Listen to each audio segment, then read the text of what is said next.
Halo, selamat malam semuanya. Di kesempatan kali ini, kami akan menyampaikan salah satu materi dari mata kuliah akuntansi manajemen.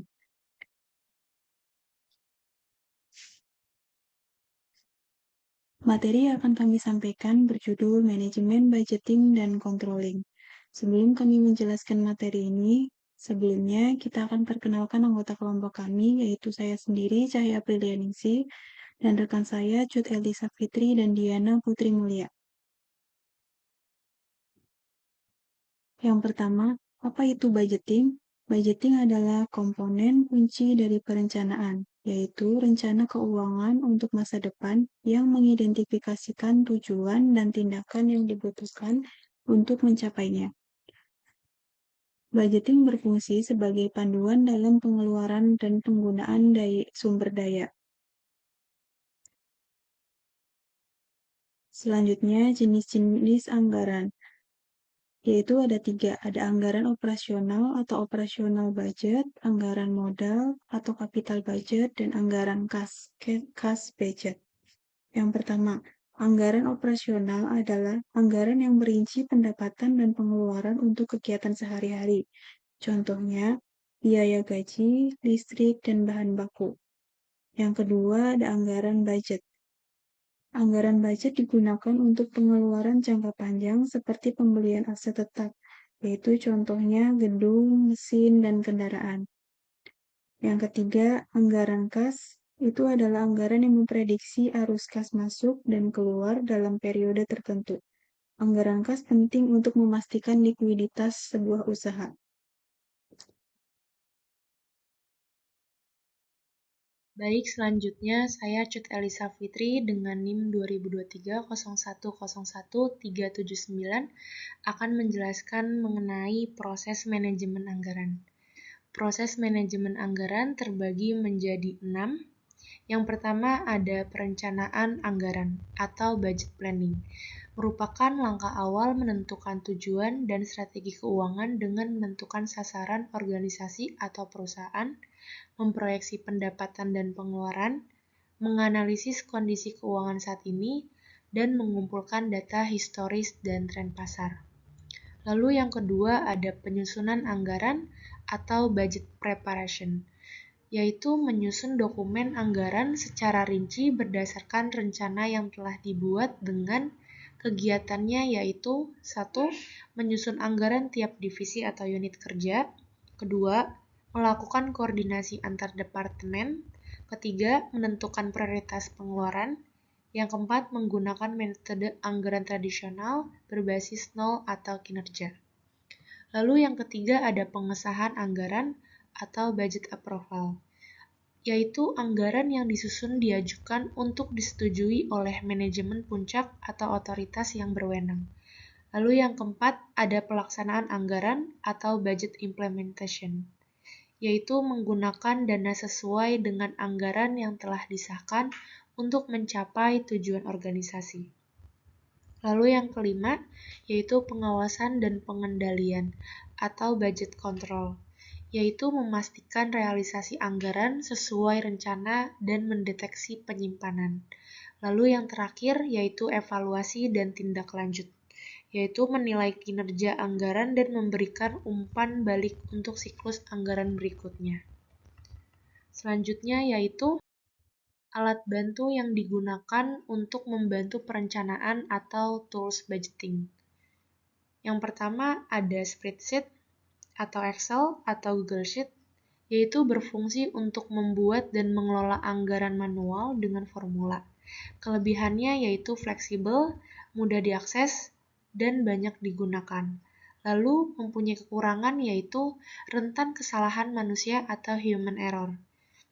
Lalu yang kedua ada software budgeting atau QuickBooks, SAP Budgeting and Planning, Microsoft Dynamics 365, dan Freshbook, yaitu otomatisasi laporan anggaran, integrasi dengan akuntansi dan sistem ERP, pelacakan real-time, dan dashboard visual.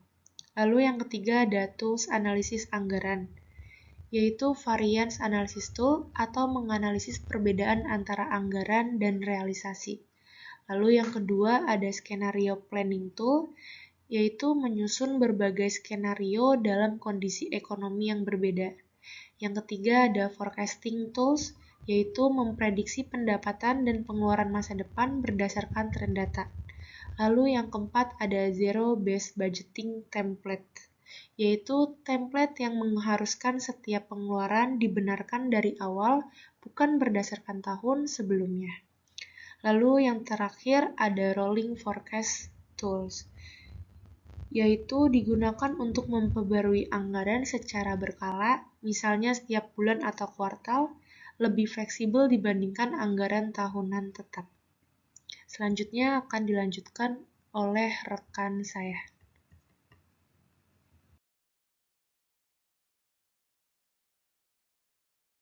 Oke, pertama-tama saya akan menjelaskan tentang manajemen controlling.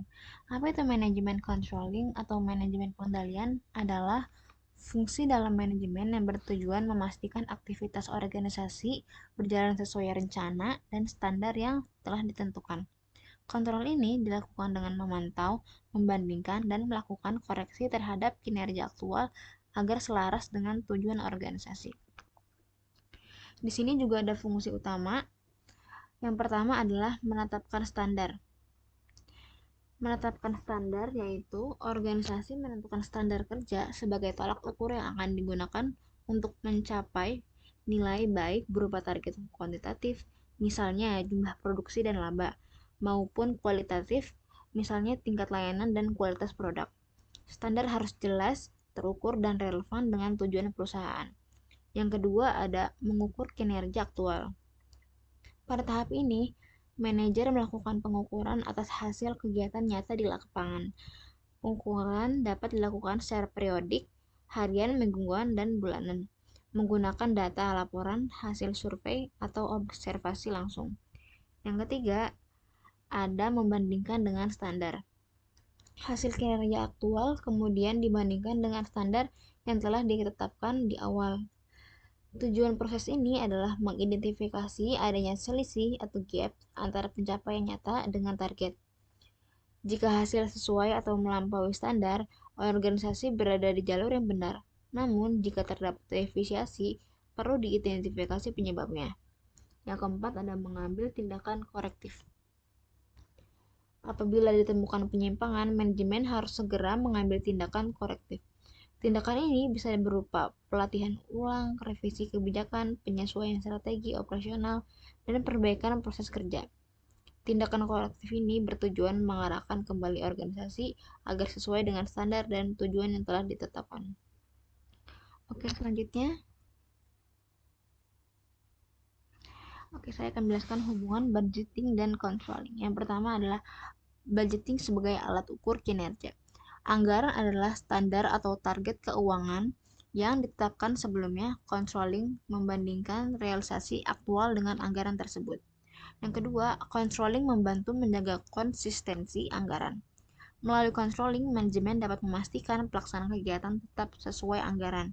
Ini mencegah pemborosan dan penyalahgunaan data. Yang ketiga, ada feedback untuk perencanaan berikutnya. Hasil controlling memberikan umpan balik yang sangat penting untuk budgeting di periode berikutnya. Dengan data dari controlling, anggaran dapat disusun lebih realistis dan akurat. Yang keempat, mendukung pengambilan keputusan. Dengan kombinasi budgeting dan controlling, manajemen bisa mengambil keputusan dengan berbasis data. Yang kelima, keduanya mendukung akuntabilitas dan transparansi. Budgeting menciptakan komitmen awal, sementara controlling memastikan pelaksanaan yang bertanggung jawab sangat penting dalam organisasi publik pemerintahan. Sekian presentasi dari kami.